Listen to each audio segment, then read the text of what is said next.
Yeah. Wait, are they going to open? When does it open? Maybe 1:30. Have you switched it on? Yes. Oh. You're ready to go. You're going to edit it all later, won't you? Yeah. Okay.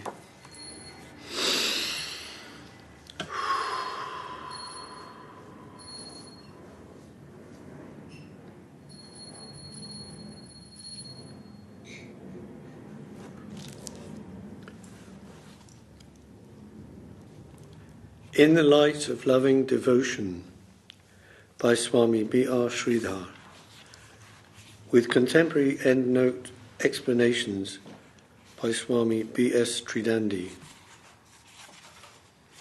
All glories to Sri Guru and Sri Gauranga. Forward, we are honoured to have the opportunity to present the teachings of His Divine Grace Srila B.R. Śrīdhar Mahārāj in this volume, In the Light of Loving Devotion. Our approach in presenting this book is a little different from that of previous books of His Divine Grace, such as those so ably compiled by Śrīpād Dev-Goswāmī Mahārāj and others, Search for Sri Krishna, Reality the Beautiful, Sri Guru and His Grace, Golden Volcano of Divine Love, and many more. Though the topics covered herein by Srila Śrīdhar Mahārāj are of eternal nature and value, it is nevertheless from a relative viewpoint, now over 30 years since His Divine Grace withdrew in 1988 from amongst us to enter the eternal pastimes of the Lord. Thus, newcomers to His teachings, whether through books, recorded talks and videos, or indeed the fortunate association with His Diksha-initiated disciples who had direct association with His Divine Grace, especially the very embodiment of His mercy, Srila B.S. Govinda Mahārāj, His successor Sevite Acharya, known affectionately as Srila Gurudev. These souls may be unfamiliar with Srila Śrīdhar Mahārāj's particular and unique way of presenting and explaining Krishna consciousness. His delivery was always sweet in style and profound in content, emphasizing the positive and progressive nature of true development in love for the Lord, and covering all important aspects of Vedic truth, including the divine pastimes of Sri Sri Radha Govinda and Sri Chaitanya Mahaprabhu. And this he did in a very careful and protective way, to avoid the pitfalls and misconceptions to which many seeking souls, without expert guidance, may easily fall prey. While the text of this book, then, stands on its own by any criteria, we felt that for the newcomer to Srila Śrīdhar Mahārāj, or Bhakti Yoga and Krishna consciousness in general, some notations would be helpful. These references include, for example, parallel thoughts on particular points to be found in other faith traditions, and so on. These are given at the end of each chapter.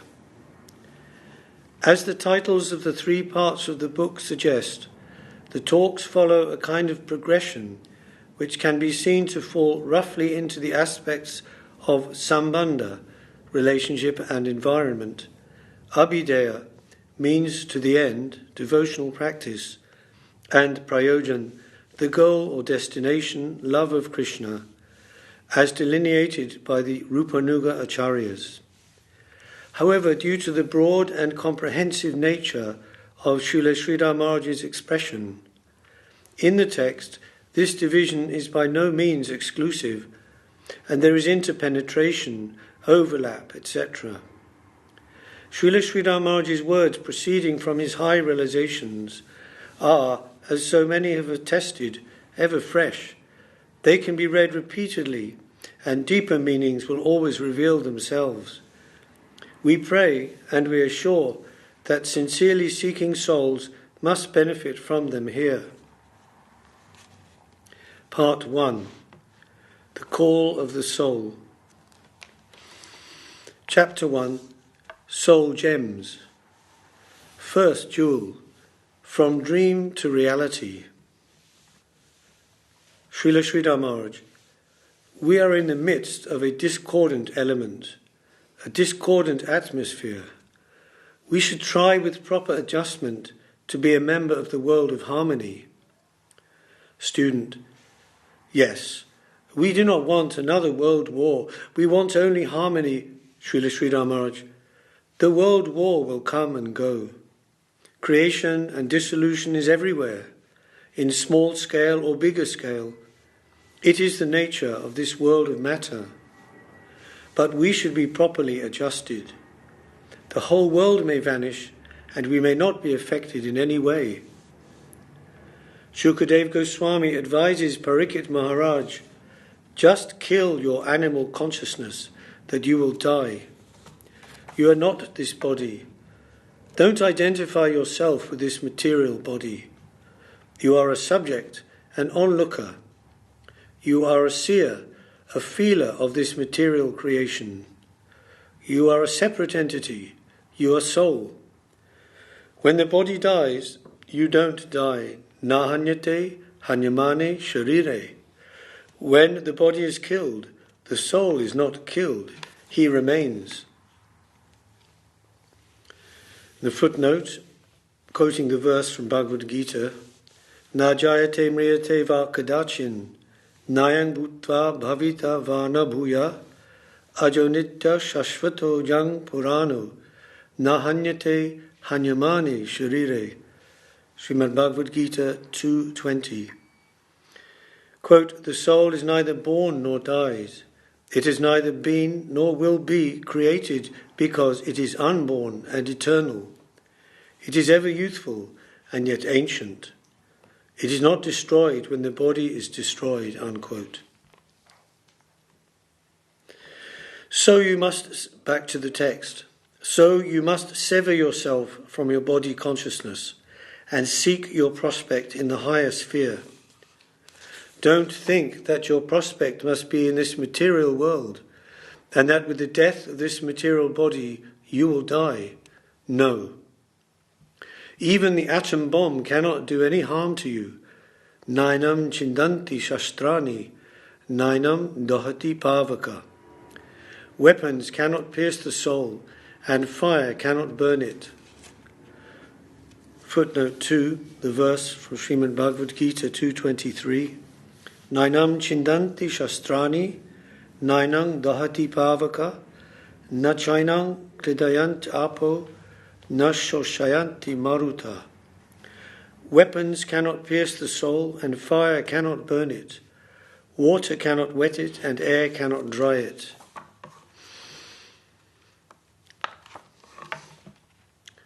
A higher existence. You are beyond the jurisdiction of any heinous activity of this mundane world. Nothing here can do any wrong to you. You exist above by virtue of your very creation. The threat of atomic war, that is rather a positive contribution. You will have to do or die. The footnote 3, Srila Guru Maharaj is saying that war can be a positive contribution, an impetus, a push to our spiritual endeavour and realization. The soul does not die, so the expression that you will have to do or die might appear contradictory, but it is being used here in the sense of, this is a great opportunity for you, the threat of impending atomic war. Now you'll have to get yourself out of body consciousness and into soul consciousness and Krishna consciousness in short order.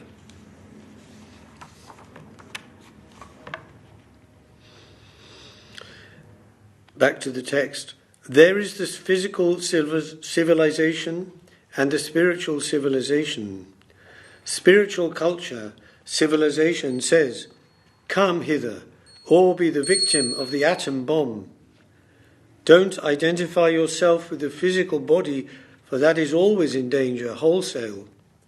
But try to get out of this physical existence, to attain some noble and higher existence for yourself. There is time yet.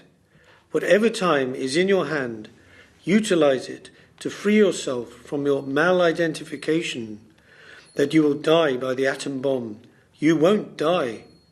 If you can enter into Krishna consciousness, there's no death. And not only no death, but there is a life of nectar eternally. It is nearby, very close to you. But you've come here, you've run a long way to this material world, only to die. But the nectar ocean of Krishna consciousness is very near to you as you are to yourself. Your real self is there. Why do you care for all these material things? The deathless self.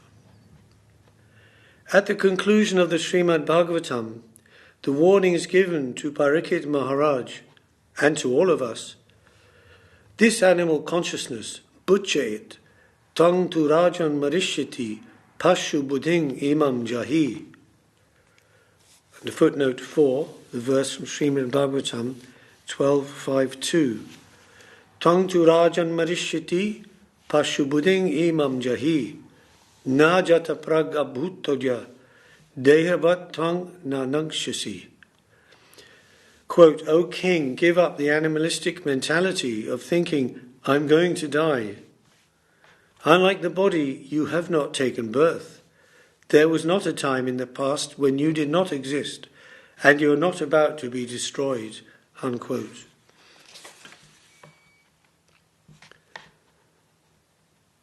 So Shukadeva Goswami says, back to the text, kill it, murder this animal consciousness about yourself that you will die. Why have you allowed yourself to come down and identify yourself with this material world which dies? You are above death. Your real self is already above death. What you are, really, that is above death, and that does not die when the matter, your material body, is being transformed into so many constituents. This idea that I shall die, kill it. It is pashu buddhi, animal consciousness. This false identification of yourself with this body is the cause of your material condition. So disconnect yourself from the material body, from body consciousness. Just as in a dream, you may see that your beheaded body is lying there. A beheaded man does not have any existence, any life.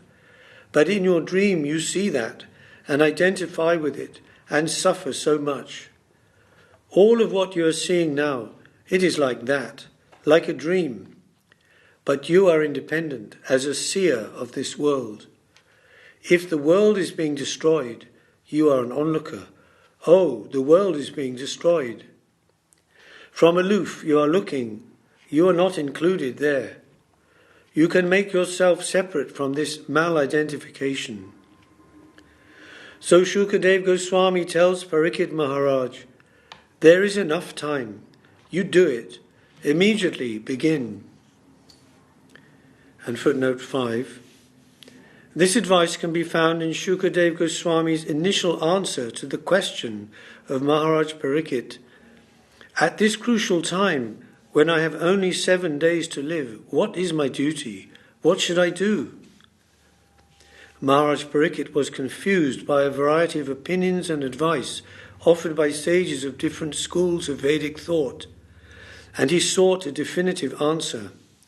When Shukadeva Goswami, the great self-realized soul of whom most present in the assembly had heard by reputation, suddenly arrived at the meeting, they all deferred to him. Śrīmād Bhagavatam, Canto 2, Chapter 1. Land of infinite prospect. You are an onlooker. You are a subject, not an object. The objective world may vanish. The whole world, the entire solar system may vanish. But you are not a member of that mortal world. You are a seer, always a seer, a subject. Your prospect is not with mortality, but is on the other side, the higher side, the super-subjective side. Don't mingle, entangle yourself with this mortal world. You have come here to do that, for exploitation. But you are Tatashta. You are coming from the marginal plane, and on the other side of that plane is a land of prospect for you. It is infinitely spread there. So, begin your activity, your cultivation for such a land, and that will produce gems, gold for you.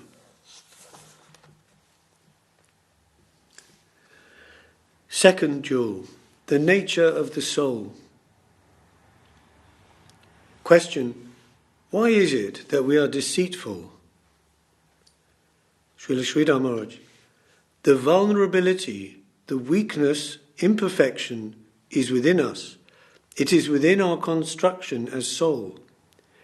We are meagre. How can we be perfect? We have atomic existence in every way. The atom cannot hold everything within itself. But adaptability, and so possibility and prospect, that is also within us. Both aspects are there. The jiva is tatashta. It is a marginal point endowed with the adaptability for two sides. He can come down to the material world to exploit, and he can go up to serve the higher. Association with the higher and association with the lower, these two, the double possibility is within him. He has such adaptability, and such is the constitution of all tatashta souls or jivas in their atomic existence.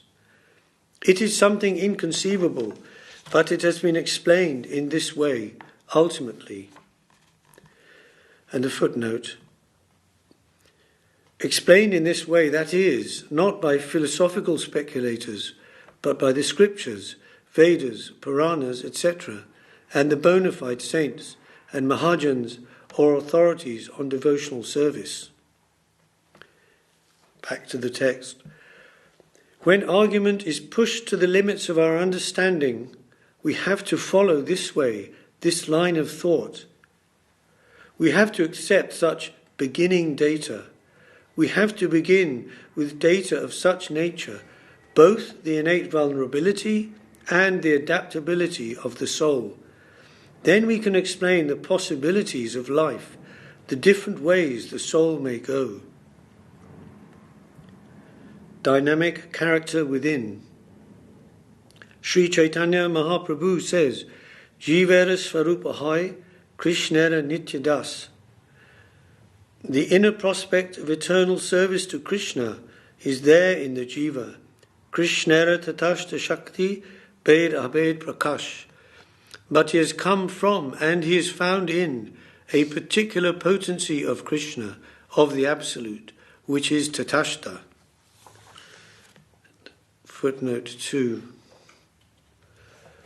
This shlok which Srila Guru Maharaj is quoting from Chaitanya Charitamrita, and it's often given together with the immediate next verse, Jiva Swarūp hai Krishnera Nitya Das, Krishnera Tatashta Shakti Beda Bed Prakash, Sujangsha Kiran Jaichi Agni Jvala Choi, Swabhavika Krishnera Teen Prahar Shakti Hoy.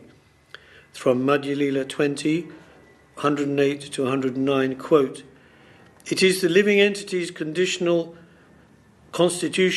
position to be an eternal servant of Krishna, because he is the marginal energy of Krishna and a manifestation simultaneously one with and different from the Lord. Like a molecular particle of sunshine or fire, Krishna has three varieties of energy, of which the soul is one. Back to the text. Tatashta means of a marginal nature. That is, he is situated on the margin. On one side, the ocean of exploitation, and on the other, the ocean of dedication. The margin is of the nature of inertness, of indifference. But, closely inspected, we find there spiritual atoms that, though they apparently appear inert, indifferent, have within their inner constitution dynamic character. Such dynamic nature is there, though they are showing themselves as static outwardly. They may be taken into the dynamic position of exploitation, and it is also possible for them to participate in the dynamic plane of dedication. Their adaptability is such. And a footnote. Śrīdhar Mahārāj's explanation here is in answer to the initial question, why is it that we are deceitful? Underlying this is the question of how can a pure entity, the soul, take the wrong path? He's explaining the adaptability and vulnerability of the marginal soul, and yet, as he says, there is an inconceivability about the nature of the soul itself, the principle of the jiva tattva. Indeed, this should not be surprising, since the soul is part of one of the energies of the Lord, and the Lord himself is certainly inconceivable. Therefore, in Bhagavad Gita, after Krishna explained in many verses to Arjuna the eternal nature of the soul, he concludes with this verse, Ascharyavat pashyati kaschidenam, ascharyavat vadati tathaiva chanya, ascharyavat chainam anya shrunoti, sutva penam veda nachaiva kaschit. Śrīmād Bhagavad Gita 2.29, quote, some see the soul as astonishing, some describe it as astonishing, some hear of it as astonishing, while others, though hearing of it, know nothing of it. Unquote. And Srila A.C. Bhaktivedanta Swāmī Prabhupada gives the last line in his Bhagavad Gita as it is, Shrutva enam veda nachaiva kaschit, as others, even after hearing about him, cannot understand him at all. Third jewel, a moment is enough. Devotee, I think it will take a long time to attain Krishna consciousness in the full sense, Srila Śrīdhar Mahārāj. It is not a question of time, but only earnestness is necessary. When Parikshit Maharaj was appealing to Shuka Dev-Goswāmī, I've only 7 days' time, 7 days to live before the Brahmin's curse would take me away from this life. Shukadev replied, this is enough time. Properly utilized, only a moment is sufficient. King pramatasya bahubhi, parokshar hayanayariha, varang mahutam viditam, ghatate shreyase jatha. Srimad Bhagavatam 2.1.12. Quote, what is the value of a prolonged life which is wasted, inexperienced by years in this world? Better a moment of full consciousness, because that gives one a start in searching after his supreme interest. Unquote. There are so many trees and so many mountains living for ages after ages, but what is the value of that? If properly utilized, one moment can make a revolutionary change within us towards the higher line of progress. The decision of a second, a moment, may help us greatly in our life. It may turn one's life around forever. Otherwise, if one is only sleeping, what is the benefit of living for ages and ages of time? And the footnote here, sleeping here, of course, referring not literally to being asleep, i.e. at night, but meaning existing in a state of unconsciousness, ignorant of one's spiritual purpose or goal in the human form of life. Rocks, trees, etc. are generally existing in this state. In Bhagavad Gita, Lord Krishna, when exhorting Arjuna to wake up to his duty as a warrior, to fight for Dharma, at one point addresses him, O Gudakesh, O conqueror of sleep.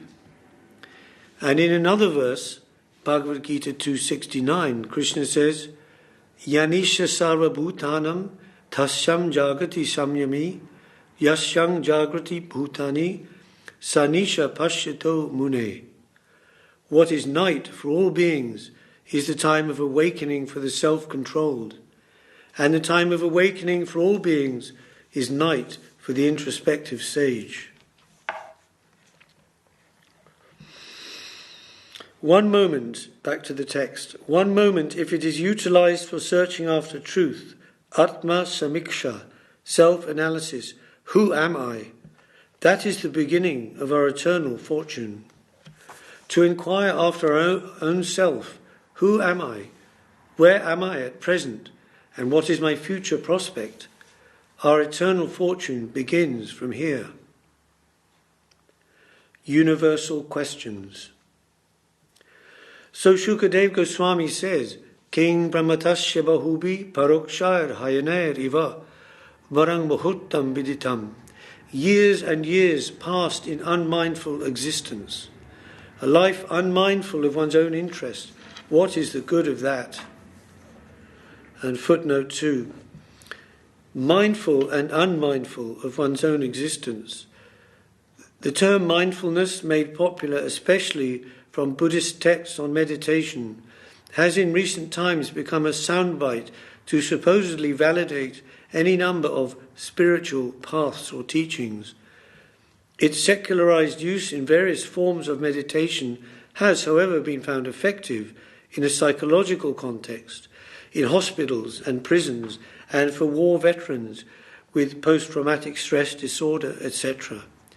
However, shorn of its real significance, that is, to be mindful of one's own soul and of the supersoul, as Srila Śrīdhar Mahārāj is using it here, mindfulness refers only to a concentrated impersonalistic awareness of, quote, everything in the field of consciousness, unquote, to be in the moment, to be here now. However, Srila Prabhupada, A.C. Bhaktivedanta Swāmī Prabhupada, on one occasion is known to have pointedly said to a disciple who was thinking or acting in a spaced out or unorganized way, and even attempting to justify this by claiming it to be the result of their being absorbed in spiritual consciousness. He said, first become conscious, then become Krishna conscious.